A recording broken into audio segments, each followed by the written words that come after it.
நாம் சீவக சிந்தாமணி காப்பியத்தில் சீவகன் பிறப்பு நடந்தது.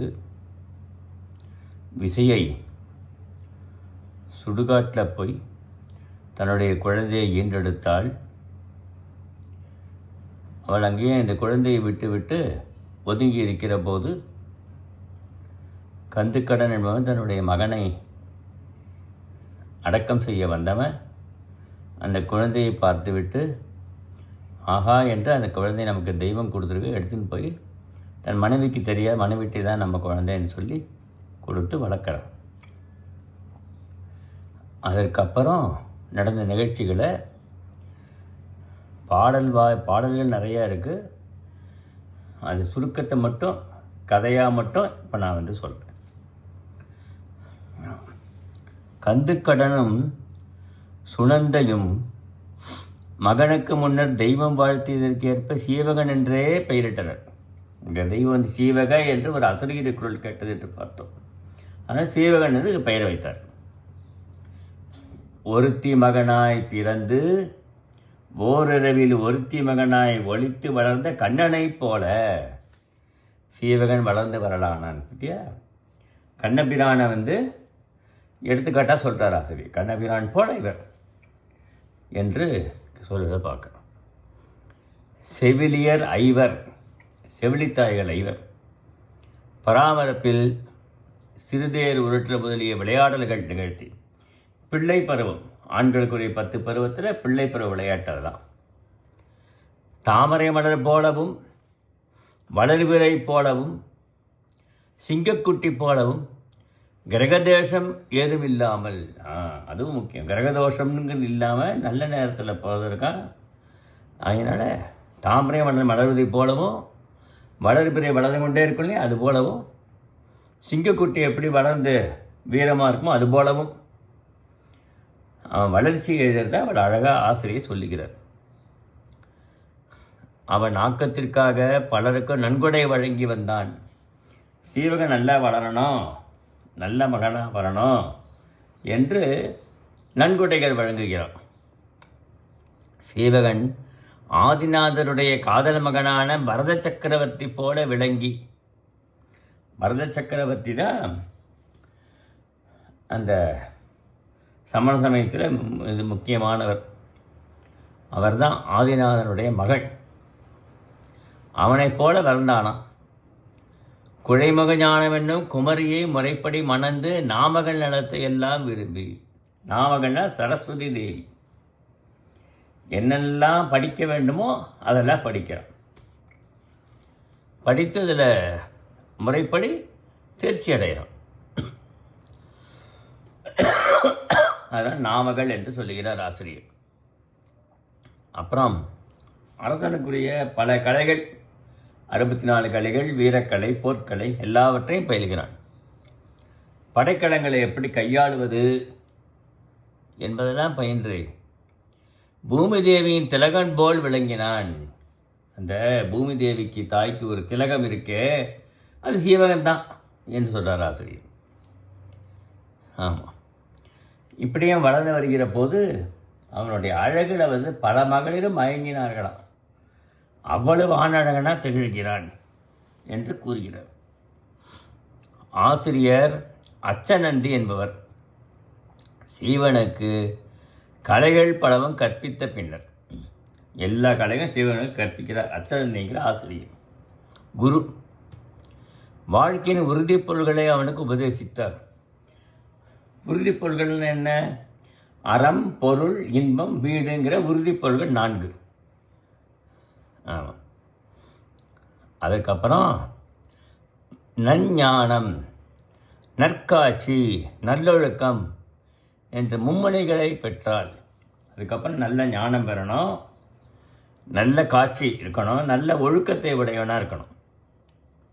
அந்த 3 மணிகளை பெற்றால் நரகர், விலங்கு, மக்கள், தேவர் என்ற நற்கதிகளில் தடுமான உயிர்களுக்கு அவை அமுதம் போல இருக்குமா. 4 வகை உயிர்கள் சொல்கிறார் இங்கே சீவக சிந்தாமணியில். நரகர், விலங்கு, மக்கள், தேவர்கள் 4. அறிவாளிகள் மும்மணிகளை போட்டு இன்பக்கடலில் திளைப்பர். ஐம்பொறி வேட்கையில் திளைத்தவர்கள் வேதனை கடலில் தடுமாறுவர். ஐம்பொறி சென்ற வழியே நம்ம சென்றோம்னா நமக்கு வேதனை தான் மிஞ்சும்.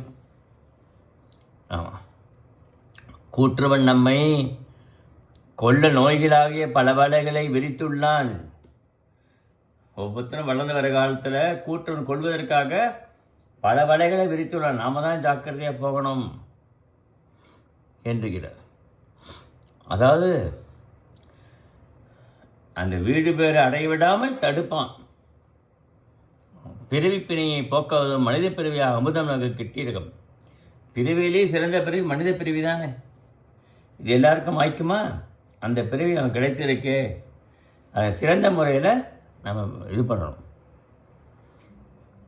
அதனுடைய பயனை நாம் முழுவதையும் பெறணும். ஐம்பொறி இன்பத்தில் வாழ்நாளை கழித்தால், ஐம்பொறி இன்பத்தில் வாழ்நாளே கழித்துட்டு வச்சுக்கோ, தான் இறக்கும்போது நாம் நினைத்த அறங்களை செய்தல் இயலுமா?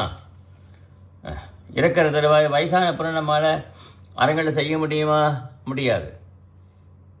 தீவினையாளரை குணவிரதத்தில் ஈடுபடுத்த முடியுமா? தீவினை உள்ளவங்க நல்ல இதில் செலுத்த முடியுமா? முடியாது. வாழ்க்கையாக உழவினை செய்பவர்களே, வாழ்க்கைங்கிறது உழவு தொழில் போல. கருப்பையாகிய வயலில் சுக்கிலமாகிய வித்தினை விதைக்க குழவியாகிய நாற்று தோன்றி காளை பருவமாகிய கதிரை என்னும் கிழப்பருவம் என்னும் முற்றி தானியத்தை விளைக்கும். இந்த வயலில் விதை விதைச்சு அப்படியே நாற்று வரைக்கும் வருது இல்லையா, அது ஆசிரியர் பருவத்துக்கு ஒப்பிடுகிறார். ஆமாம். நோய் செய்யும் தீவினையாக விலங்குகள் மனித பயிரை அழிக்காத சீலம் என்ற வேலையிட்ட பயிரை காக்க வேண்டும். சீலம்தான் முக்கியம். சீலம்னா ஒழுக்கம்தான் முக்கியம். ஆமாம் என்று பல உபதேசங்களை அவர் செய்கிறார். சீவகன் தன் ஊழ்வினையான உணர்மையிலான அருகப்பிரானை சரணடைய, அவனுக்கு நல்ல வினை இருந்தது, அதனால் அருகப்பிரான் சரணடைந்தான் என்கிறார். நற்காட்சி நிலையில ஞஞானமாகிய கதவனை பொருத்தி ஒழுக்கமாகி உறுதியான தாழை சேர்த்து, அந்த கதவில் ஒழுக்கம்ங்கிற தாழ் போட்டு மூடிக்கோ என்கிறார். வரம்பிலா இன்பத்தையுடைய வீட்டுலகை அடைய வழியை திறந்து, இதுதான் வீட்டுலகை அடைவதற்கு வழி. இதுதான் தீய நெறி செய்வதால் இல்ல நெறியிலாலே வீடு பேற்ற இழப்பதனையும் வீடு பேர் தப்பாமல் இல்லற நிகழ்த்த இயல்பனையும் விளக்கணும். இல்லறத்திலிருந்தே வீடு பேர் அடையலாம் என்று அதையும் சொல்கிறார். இல்லறத்தை விட்டு நீங்கி துறவர மேற்கொண்டு வீடு பேர் அடையலாம். சீவகனை தனி இடத்துக்கு அழைத்து செல்கிறார் ஆசிரியர். அவர் குரு. அவனை சச்சந்தன வரலாற்று விசையை சுடுகாட்டில் மகனை உத்திரட்டார் நட்சத்திரத்தில் பெற்றதனையும் வணிகன் ஒருவனை குழந்தையை கொண்டு வளர்த்தனையும் கூறுகிறார். சீவகன்ட்ட கூறுறார் ஆசிரியர். இதெல்லாம் நடந்திருக்குப்பா. உத்திரட்டாதி நட்சத்திரத்தில் சீவகன் பிறந்தான், அதை பார்க்கணும். பரணி நட்சத்திரம் சச்சந்தன் பிறந்தான், அவனுடைய மகன் உத்திரட்டாதி நட்சத்திரத்தில் பிறந்தான். பரணி சுக்கரனுடைய நட்சத்திரம், உத்திரட்டாதி சனீஸ்வர பகவானுடைய நட்சத்திரம். அப்படி வணிகன் தான் அந்த குழந்தை, வணிகனாகிய கந்துக்கடை கொண்டு வந்து வளர்க்கலாம். அந்த சிறுவன் நீதான்ப்பா, நீ அவனுடைய புதல்வன் கிடையாது, நீ தான் சச்சண்ட மன்னனுடைய புதல்வன், உன் தாய் தான் விசையை என்று சொல்றது. ஆமாம், அது கர்ணனுக்கு அவன் பிறப்பை அறிவித்து ஒத்தது. பார்த்தியா, பாரதத்தில் கண்ணன் குந்தியோட புத்திரங்கிறது தெரியாது. கடைசியில் போர்க்களத்துக்கு முன்னாடி தான் குந்தியோட புதல்வங்கிறது தெரியும். அதுபோல் இருந்துதான் இவனுக்கு. முதலில் மயங்கி பின்னத்தில் அரசனாக கட்டையங்காரனை எதிர்க்க முற்பட்ட சீவகனை ஆசிரியர் என்ன சொல்கிறாரு, இப்போ நேரம் வேண்டாம், நேரங்காலம் இப்போ சரியில்லை, பேசாமல் அடங்கியது, ஒரு ஆண்டு காலம் பொறுத்திருப்பாயாக. ஒரு ஆண்டு காலத்துக்கு பிறகு கட்டையங்காரனை எதிர்த்து போரிடலாம் என்று சீவகன் அறிவுரை வழங்குகிறார். அந்த சீவகனுக்கு அறிவுரை ஆசிரியர். பின் ஆசிரியன் தான் வாரணமாசி மன்னன் உலோகபாலன், அவன் தான் வாரணவாசி மன்னன், உலோகபாலன் தான் ஆசிரியர். மகனுக்கு அரசை நல்கி தான் தவம் செய்ய வந்த இடத்தில் ஊழ்வினையால் யானைத்தீ போன்ற நோய் ஏற்பட்டது. யானைத்தீ பசின்னு பேர் ஒரு நோய். இந்த யானைத்தீ நோய்னா என்ன சாப்பிட்டாலும் சாப்பிட்டுட்டே இருக்கணும். நீ மலை போல உணவு தின்னாலும் பசி வயிற்றுக்குள்ளே இருந்துகிட்டே இருக்குமா. அதான் யானைத்தீங்கிற நோய். ஆமாம். ஆனால் அப்படி நான் இருந்தேன்ப்பா, அப்படி நான் ஊழ்வினையெல்லாம் கஷ்டப்பட்டேன். ஆசிரியர் சொல்கிறாரு, கஷ்டப்பட்டேன். இந்த இல்லத்துக்கு உன்னை கண்ட அளவில் அந்த நோயெல்லாம் நீங்கிடுதுப்பா. என்னுடைய நோயே நீ நீக்கிவிட்டாய். ஆசிரியர் நோயை சீடன் நீக்கினான் சொல்கிறார் பார். அதனால தான் அந்த வீட்டில் அறுசுவை உண்டியை நான் உண்டேன். அது நல்லது எனக்கு செஞ்சு விட்டதுப்பா. மனக்கவர் தான் பல ஆண்டுகள் அங்கு தங்கி அவனை சகல கலையில், அதனால தான் நான் பல ஆண்டுகளுக்கு இருந்து உனக்கு எல்லா கலைகளும் கற்றுக் கொடுத்தேன். இது என்னுடைய கடமையாக கருதினேன். எனக்கு நீ நோயை தீர்த்தாய். உன்னை பார்த்த உடனே நோய் தீர்ந்து போச்சு எனக்கு. நீ என்ன கண்ட அளவில் உனக்கு நான் ஏதாவது கைமாறு செய்யணுமே என்று தான் உனக்கு எல்லா கலையும் கற்றுக் கொடுத்தேன். ஆமாம். அதனால் தவம் செய்வார் கிடையவராக யாரும் சொல்லக்கூடாது. அதில் சீவகனுக்கு உடன்படு. நான் தவம் செய்ய போகிறேன்ப்பா இனிமே என்று போகிறேன். அப்போ சீவகன் பேசாமல் இருக்கான். ஒன்றும் அவருக்கு இடையூறுன்னு சொல்லக்கூடாதுன்னு. சீவகனுக்கு ஓராண்டு கழிந்த பின்னரே பகைவன் செகுக்க முற்பட, செகுக்கன்னா போர்க்களத்தில் போர் புரியணும், வலியுறுத்தி பெற்றோரிடம் விரும்பி கூறினான். சுனந்தை வருந்தினாளாம். அச்சனந்தி அதனை பொருட்படுத்தா தன் பண்டை வினை அழியுமாறு தவம் செய்வதற்கு வர்த்தமான மகாவீரர் சமவ சரண திருக்கோயிலை நோக்கி புறப்பட்டான். அங்கே போய் சிரவணருடைய கோயில் அது, அங்கே சென்றார் என்று இந்த நாமகள் இளமகத்தை முடித்திருக்கிறார் ஆசிரியர். அடுத்தது 2வது கோவிந்தையார் இளமகம். அச்சலந்தி ஆசிரியர் சமவ சரவணம் சென்று அங்கு பட்டெடுத்து தவம் செய்து வீடு பேறு எழுதினார். எடுத்தவொடனே அவர் வீடு பேறு எழுதினதை சொல்கிறார். சீவகன் தேர் யானை குதிரை மேற்றை செலுத்துவதில் வல்லவனாய் பல கலைகளில் தேர்ந்து விளங்கினான். யாழோடு கூட இசை பாடுவதில் வல்லவனாக தேர்ச்சி பெற்றான். ஆமாம். காமன் போல அவனுடைய அழகு ராசாபுரத்து உலவி வந்தான். அவன் மனப்பை கண்ட அனைவரும் மிகவும் மகிழ்ந்தன. கண்களால் பருகி பருகி கழித்தனராம். நாட்டு வளத்தால் பின்மணி காலத்தும் முல்லை கொடிகள் கண்டை நினைத்து பசுக்கள் சுரந்த பால் வளத்தால் பூத்தன. பின்பணி காலத்தில் முல்லை கொடிகள் நான் என்ன செய்யறதான், கண்டை நினைத்து பசுக்கள் சேர்ந்த பால் பசுக்கள் என்ன பண்ணுறது, கண்டை நினைத்து பால் சுரிகிறது. அதில் முல்லையெல்லாம் வள வைக்கிறதான். எப்படிப்பட்ட நாடு எவ்வளோ சிறப்பாக இருக்குது பாருப்போ. அந்த நேரம் இப்போ வருமா? அங்கு வேடர்கள் குழுமி அந்த பசுக்கூட்டங்களை வேடர்களும் கவர்ந்து செல்கிறார்கள். அதை சொல்ல போகிறார் ஆசிரியர். கவரை திட்டம் அவர்களுக்கு நிமித்தகன் முதலில் நாம் பசுக்களை கவருவோம், நாம் எதிர்க்க வரும் அரசன் படையும் ஓட்டுவிடும். ஆனால் பின்னர் ஒருவன் தேரில் வர அவனை கண்டு தீப்பண்டம் சுடுதலால் தேனீக்க சிதறி ஓடுவன் நாமும் சிதறி ஓடுவோம். நிமித்தகன் ஒருத்தன் இருப்பான் எல்லாருக்குமே. இந்த நிமித்தகன் தான் பின்னாடி வருவதை முன்கூட்டி உரைப்பது. நான் சொல்கிறான், இப்போ நமக்கு நல்ல ஊழ்வினைனா பசுக்களை நமக்கு கவர்ந்து விடுவோம். தேனியை விரட்டுவது போல ஒருவன் வருவான், நம்ம எல்லாம் விரட்டி விட்டு நாம் கவர்ந்த பசுக்கள் கவர்ந்து சென்று விடுவான் என்று சொல்கிறான். ஆமாம்.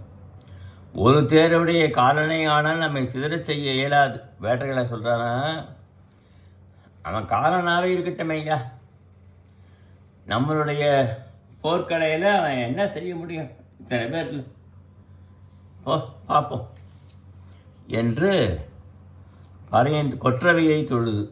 பசுக்களை கவர்ந்து செல்லுபவர்களும் கொற்றவையை தொழுகிறார்கள். இடைத்தேர்வன் தீண்டும் மாது என்று குட்டிகள் அவர்களுக்கு மகிழ்வுத்தரும் நந்தகோண்டன் பசுத்தலைவனின் நிமித்தகன் கரிக்குருவி செய்ய தீமற்ற ஆணைகளுக்கு ஆபத்து உண்டு என்று எச்சரித்து கரிக்குருவி கத்தினாக்க தீங்கு நேரப்போகிறது என்று அர்த்தம். ஆமாம், அந்த சகுனங்கள்லாம் சீவகசனம் நிறைய வரும். அது முக்கியமாக பார்க்கணும். இன்றைக்கு அது பழக்கத்தில் இருக்கு இல்லையா? புதுமணவாழ பிள்ளைகள் உள்ளிட்ட 1000 ஆணையர்களை காவல் புரிய சென்றனர்.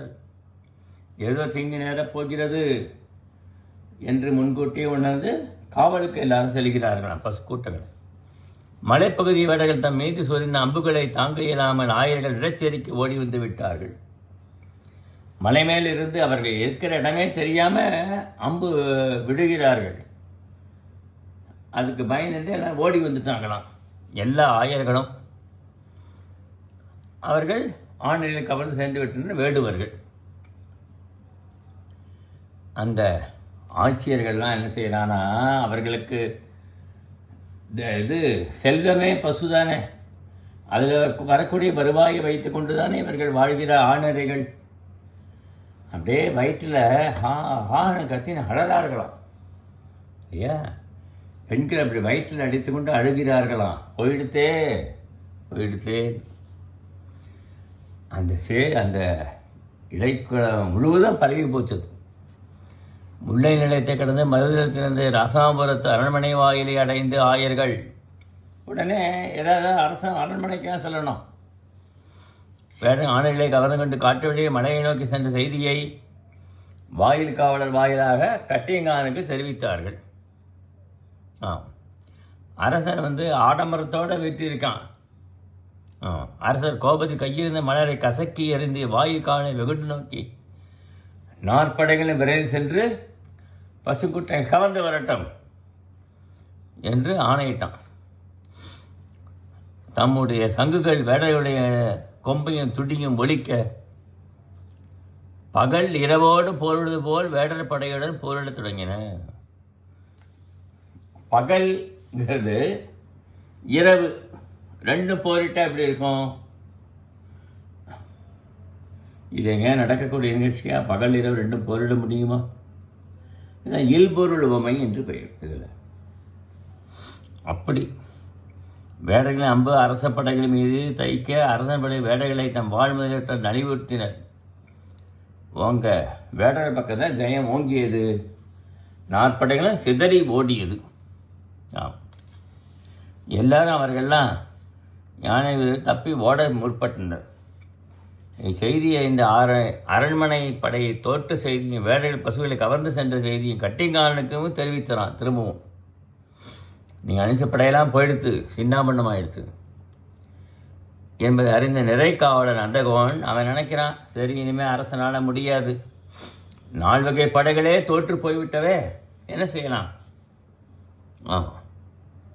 அவன் என்ன சொல்கிறானா, ஒரு பறையை வைத்து ஒரு செய்தி சொல்கிறானா, யார் என்னுடைய பசுக்கூட்டங்களாக கவர்ந்து வருகிறார்களோ அவர்களுக்கு என்னுடைய மகனை திருமணம் செய்து கொடுக்கிறேன் என்று பறை அறிவிக்கிறான். ஆமாம், இந்த எல்லாரும் அப்பா இந்த கோவிந்தையின் பேர், அவள் பேர் கோவிந்தை, என்ன நமக்கு தெய்வ மகளே கிடைச்சா கூட முடியாதுப்பா, வேடர் சண்டை போட முடியாது, நம்ம போவோம் என்று அவர்களெல்லாம் போய்விட்டார்களாம். பழக சீவகன் தான் அங்கே குதிரைகளோட பழகின்னு இருக்கான். செய்தியை கட்டியான் பசுகளை மீட்டு வாரேனா அவன் சீவகன் சபதம் பண்ணுறான். தன் மனைவி அயலான் வசப்படவும் அது பற்றி கவலாது பார்த்தோர் பேடி நிலையின் ஆவேன் வஞ்சினம் கூறி நம்ம புறநானூறு பண்டைய அரசியல் எல்லாத்தையும் பார்க்கலாம். போருக்கு வஞ்சினம் கூறி புறப்படுவது. அவன் என்ன சொல்கிறானா, நாம் போர்க்களம் சென்று வீடுகளை வெற்றி கொண்டு பசுக்கூட்டை மீட்டு வரவே இல்லையானால் என்னுடைய மனைவியானவள் அயலான் வசப்படு. அயலான் என் மனைவியை எடுத்துக்கொண்டு போய் அவன் வசப்படுத்தி விட்டான். என்னால் மீட்க முடியாமல் நான் ஒரு பேடியை போல பால் சோறு உண்ணுகிறேன். அப்படி அவனுக்கு சாமா போவேன் இல்லையா? தன் மனைவிக்கு ஒரு ஆபத்துன்னா போய் முன்னாடி நின்று காக்கணும். வலிமை இல்லாத போனால் காக்க முடியாத ஆயிரம் தூக்கின்னு போயிடுவான். இப்படி வஞ்சனம் கூடி புறப்படுறான். நிமித்தகன் வந்து சீவகன் தேரில் கிளம்பின உடனே நல்ல நிமித்தங்கள் ஏற்படுறது. அதையும் சொல்கிறாருங்க ஆசிரியர்.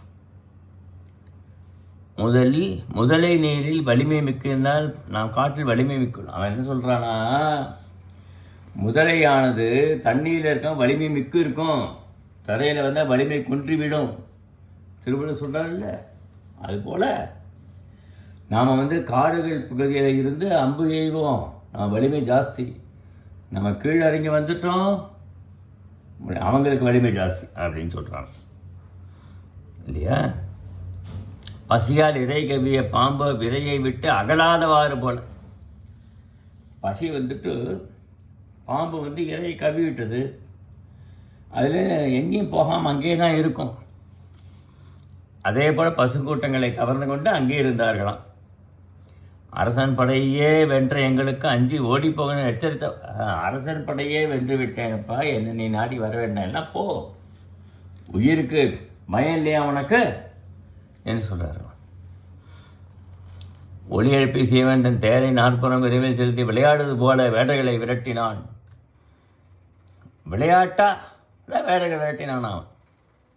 கருடன் ஒளி கேட்ட நாகம் போல வேடைகள் ஊக்கம் கொன்றி வலையடைப்பட்ட கோழி போல செயலற்று தன் மரத்தை கைவிட்டதுப்பா. எப்படிலாம் எத்தனை எடுத்துக்காட்டு சொல்கிறார் பாருங்க.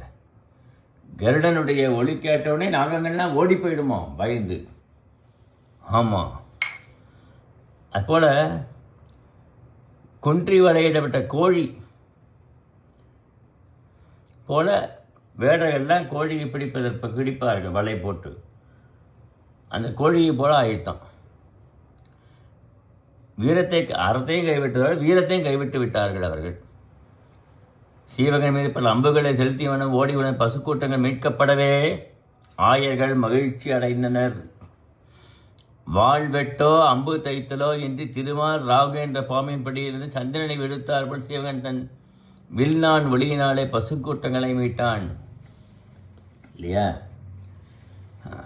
இது வந்து சிவக சிந்தாமணில் சொல்லக்கூடிய இது.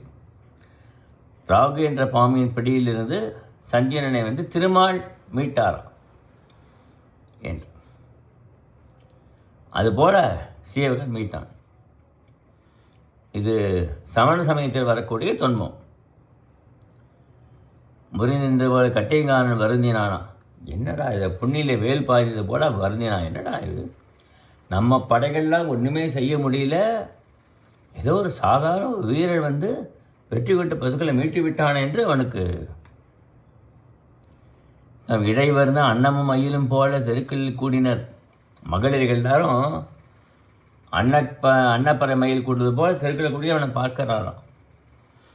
பறை முழங்க மேகலையா அருகுலாகிய தேரணி அணி செய்து கொங்கைய குதிரைகளை பூட்டி கண்களாகிய அம்புகளை கொண்டு புருவமாகி வெள்ளை வளைத்து காமன் படைய மகளிர் கூட்டம் சீவகனோட போர் புரியுறதுன்னு மிக நயமாக கூறுகிறார். ஆமாம், அவர் என்ன சிலம்பு நடந்தவன் சிலம்பு ஒலிக்கிறது இல்லையா, அது பறை முழக்கம். மேகலை ஆகிய தேனனை, மேகலைங்கிற அதுக்குங்கிற தேனனை செலுத்துகிறாள். மேகலைனா இடுப்பில் கட்டி கொள்கிற ஆடை. கொங்கைகளாக குதிரைகள், மார்பகன்னா குதிரைகளாக உருவகிக்கிறார்.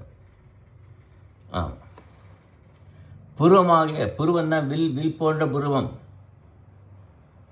அவருடைய கண்கள் தான் வில் அம்பு. மகளை கூட்டம் சீவகன் போர் செய்ய போதியது. கூந்தலை சிவந்த விரலால் ஆகிய சீவகன் வரவை சில விண்ணுகளும் மங்கையரை போல எதிர்நோக்கி நின்றனர். உடலின் மேற்பகுதி வெளியே புலப்பட அடிப்பகுதி நுனியில் மறைய நின்ற மகளிர் நாகக்கண்ணீரை ஒத்தனர். மகளிரெலாம் பார்ப்ப நாகக்கண்ணீரை போல இருந்தாலாம். சூரியனே நெருங்கி பூ போல சீவகன் சென்ற தெருவையே நோக்கி நின்றனாம். ஆடையின் ஒளியும் அணிகள ஒளியும் நிலமும் கதிரவனம் போல ஒளி வீச, இந்த ஆடைகள்லேயும் இருக்கிற ஒளி, அந்த குளிர்ச்சியும் இதுவும் இருக்குது. அதான் நிலவும் கதிரவும் போல சொல்கிறது. வரிசையான விடைய மகளை சீவகன் வருகையை நோக்கி நம்பியே வருக, நிலமகள் உன்னை சேர்க என்று வாழ்த்தினது சுண்ணப்பொடிகளை தூவினார்கள். வடநாட்டில் ஒரு பழக்கம் அதுதான். சுண்ணப்பொடிகளை இப்படி தூவுவது. பின்னாடி சுண்ண விளையாட்டுன்னு ஒன்று உண்டு, அதுவும் ஒரு பின்னாடி. சந்தனக்கலை சந்தனக்கலைவெல்லாம் வீசுகிறார்களாம். கொடையில் சிறந்த கண்ணன் படையில் சிறந்த வீசேன் என இருவருத்தரத்தையும் சிவகனிடமே கண்டோம். கொடையில் சிறந்தவன் கண்ணன், கண்ணபிரான். இது கர்ணன்னா கண்ணன், கண்ணன்கிறது கண்ணன் சொல்லுறது. அர்ஜுனன், வில்லில் சிறந்த விஷயம் அர்ஜுனன். இவர்கள் 2 பேருடைய திறத்தையும் சிவகனிடமே கண்டுவிட்டோமே என்று சிலர் பாராட்டுகிறார்கள். சீவகனை கண்டால் நமக்கு ஏற்பட்ட காமநோயை சிலர் தம் தோழியிடம் கூறுகிறார்கள். சிலர் கனவிலாயினும் சீவகன் மார்பை காண விரும்பினர். கனவுகாது காணணும், சீவகன் மார்பை நான் தழுவது போல கனவு காணணுங்கிறார்களாம். தேவருடைய மண்ணுலகில் நிச்சயமாக இல்லை. இவன் எப்போ தேவருடைய இருந்தால் இருக்கலாம், அதுவும் மண்ணுலகத்தில் யாரும் கிடையாது. அதனால் அவன் பெற்றோரை வாழ்த்தினான், இவனை பெற்றவர்களை வாழ்த்தினாராம்.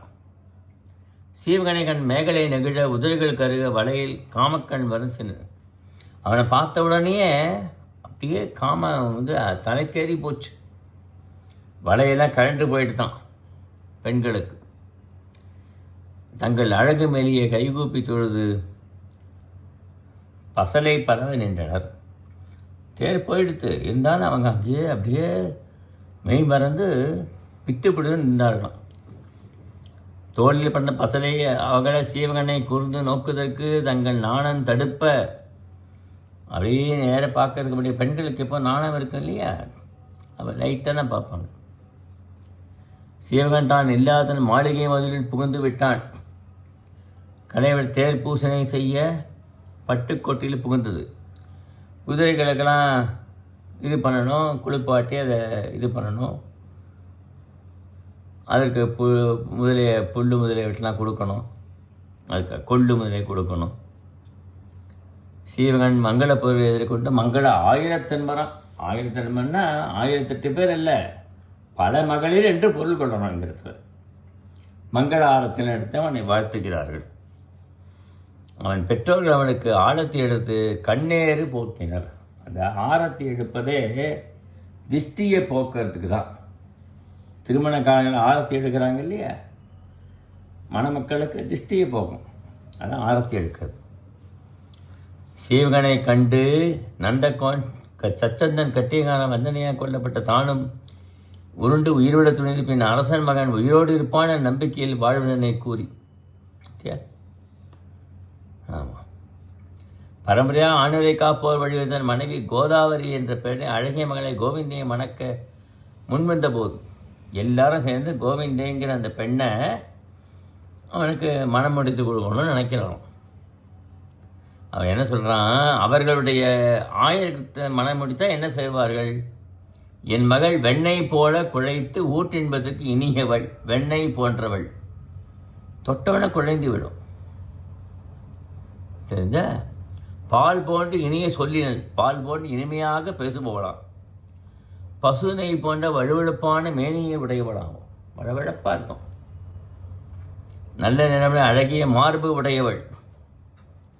கருவிளைப்பூ போன்ற கண்கள் கருவிளப்பூ போல கண்ணு கருகருன்னு இருக்கும். பல அணிகலங்கள் அணிந்த அவளை 7 பொற்பாலம் தருகிறேன். 7 பொற்பாவைகள், பொன்னால் செய்த பாவைகளோட உனக்கு தருகிறேன், கன்னிகாதானமாக தருகிறேன்.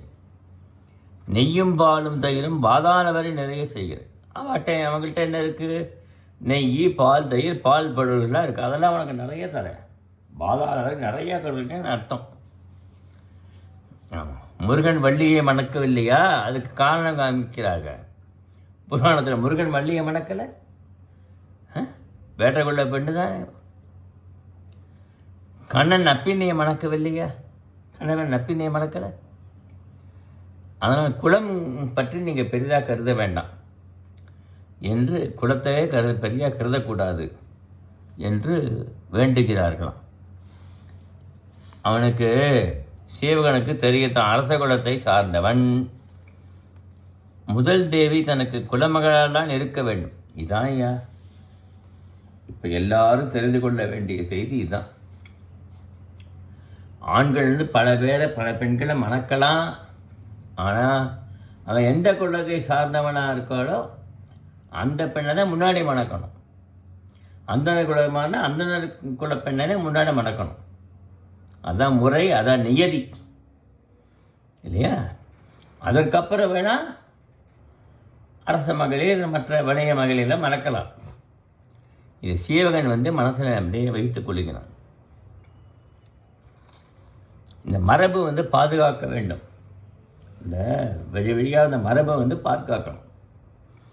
நந்தகோரன் சொல்கிறான், மாமா நின் மகன் எனக்கு சூட்டம் கண்ணியும் ஆவாள். ஆகவே காலநீட்டமின்றி திருமணம் செய்திருக்கிறது என்று குறிப்பால் கூறினான். சூட்டு ஆடவர் முடிமாலை ஆகாது. சூட்டுங்கிறது ஆடவருடைய முடிமாலை கிடையாது. ஆடவருக்கு முடிமாலை குஞ்சியன் என்று பெயர். ஆமாம், கோவிந்தனுக்கு ஏழாதவர் என்று சொல்லிவிட்டார். ஏழாதவங்கிறத அப்படி நான் சூக்காக சொல்கிறோம் இல்லையா, குறிப்பாக சொல்லிட்டாராம். கண்ணி ஆடவர் முடிமாலை ஆகும். கண்ணி தான் ஆடவருடைய முடிமாலை, கண்ணின்னு பேர். 3 சுழின்னு போடணும். ஆமாம், டன்னகரம். என் நண்பன் பதுமுகனுக்கு அவள் ஏற்றவள். என் நண்பன் பதுமுகன் இருக்கான். அவன் உங்களுடைய ஆயர் குலத்தை சார்ந்தவன் தான். அவன்தான் ஆயர்கள் சார்ந்த பெண்ணை மணக்க வேண்டும். இதுதான் நந்தகோனுக்கு புரியல. என்னவோ சொல்கிறாரேன்ட்டு அப்போ தான் கொஞ்சம் ஏதோ புரிஞ்ச மாதிரி இருந்துதான். நன்னிமித்தமாக தயிர்கடையும் ஓசையை கேட்ப. தயிர்கடையும் ஓசை நல்ல நிமித்தமாக கொல்லப்படுகிறது. இவன் சொன்ன உடனே மணவிழா பந்தலை அணிவர அமைக்க கோவிந்தையின் அழகிய நெற்றியையும் புருவத்தையும் கண்களையும் ஆயர்கள் கண்டால் அவற்றின் அழகில் மயங்கி உயிரை விட்டு விடுவார்கள். அவ்வளவு அழகாவோ. ஆமாம், எப்படி சொல்கிறாரோ என்று சிலம்புகள் ஒலிக்கிறதா அப்படி. கோவிந்தே மணப்பந்தரை அடைய நெய்யினை கண்டுகள் தின்று கழிந்த அருகம்புல்லால் எடுத்து. அருகம்புல் கன்றுகள் கடித்து திங்க அருகம்புல் இருக்கு இல்லையா, அதை எடுத்து அவருடைய எப்படி நடக்கிறதுன்னு சொல்கிறார். அவள் தலையில் தடவினாராம். தலைவில் தடவுது, மணமகளுடைய தலையில் தடவுது. பசுவும் தொழும் போல் நீயும் நின் கணவனும் வாழ்க. பசு எப்படி தொழுவத்தில் அழகாக நிம்மதியாக தங்கோடு வாழ்க, அது போல் நீ வாழ்க வேண்டும் என்று வாழ்த்துகிறார். மங்கள நீராட்டினார். மூத்த குல பெண், ஆட்சியில் மூத்த வயதில் மூத்த சுமங்கலி, அவளுக்கு மங்கள நீராட்டுகிறாள். அவள் காதலில் மங்கள கடிப்பு என்ற காதணிகளை அணிவிக்கிறாள். காதலை அணிகளை அணிந்து கொள்ள வேண்டும். ஆமாம், திருமணமான கண்டிப்பாக அணையணும். ஆமாம், மாலை சூட்டி சந்தனம் பூசி ஒப்பனை செய்தார்கள். விழா கொண்ட கந்துகொண்ட மனையை அடைந்து அங்கு நந்தகோன் தன் மகளை சீவகனிடம் நீர் சொரிந்து வழங்க சீவகன் அவன் தன் நண்பன் பதுமுகனுக்கு மனைவியாக வழங்கினான். பதுமுகனும் அதை ஏற்றுக்கொண்டு விட்டான். நந்தகோன் 2000 இளம் பசுக்களையும் 7 பொற்பாவைகளையும் பொன்னால் செய்த பாவை ஆமாம் சீதனமாக வழங்குறது வழக்கம். இது வழக்கம். அவங்ககிட்ட என்ன இருக்குது? பசுதான் அதான் செல்வம். பதுமுகன் காம நம்புகள் தைக்க கோவிந்தனின் கொங்கையில் குவட்டிடை வீழ்ந்து அவன் மணந்த அப்புறம் தன் மனைவி கோவிந்தையோடு இன்பத்தை துய்க்கிறானான். அதை சொல்கிறார் ஆசிரியர். அமுதினை அவரோட பற்களில் ஊறுகின்ற அமுதம் இருக்குதியா, அதுதான் அமுதமாம். அதை பருகினானான். இன்பக்கடலை திளைத்தானான். அவளை தேவர் கடைந்த அமுதமாகவே உட்கொண்டானான். எல்லாமே அந்த ஆசை தயிர் கடையிற மாதிரியே சொல்கிறா இருப்பார். அந்த உதாரணத்தை சொல்லுகிறார். கலவி இன்பத்தில் உணர்பட்டு அவன் காலம் கழிக்கிறான். இவ்வாறு கோவிந்தியார் இளம்பகம் என்பது ரொம்ப சிறப்பாக சொல்லி முடிக்கிறார் ஆசிரியர்.